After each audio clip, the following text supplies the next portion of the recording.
Olunaku lwa leero oludda olw'ekikugu mu KCCA olukulembera Jennifer Musisi lwesambye okuwa olukusa omugagga Hamu Kigundu owa Hamu Enterprises olukusa okusengula abasuubuzi ba paka yaadi. Akulira KCCA Jennifer Musisi ategeeza olukiiko lw'ekibuga olukubiziddwa Lord Mayor Elias Lukwago ti newankubadde azaawandika amabaluwa agalaga nti akatale ka paka yaadi kaliwo mu bukyamu naye Minisita Betty Kamya teyamuwandiikirako bbaluwa ng'amulagira okusengula abasuubuzi. What I can confirm is that I most likely forwarded the same document that we've been forwarding to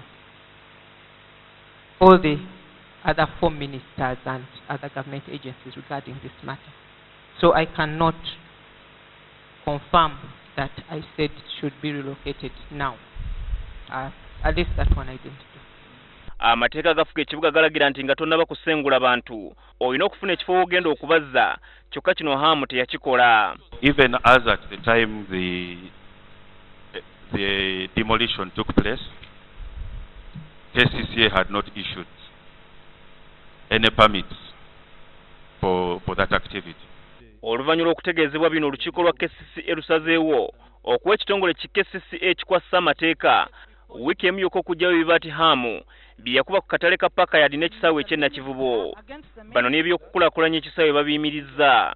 I propose that all those iron sheets be removed from backyard because they were done illegally, and the market vendors, those backyard vendors, still go back to that place as long as they still have the place. I wonder what goes around with our president to come and appoint leaders from the other side and come and spoil the name of our party. Executive Director ne Director Legal bayina okuwandiikira Hamu olwaleero nga bamugamba ajjewo ekibaati ekyo mu nnaku 7.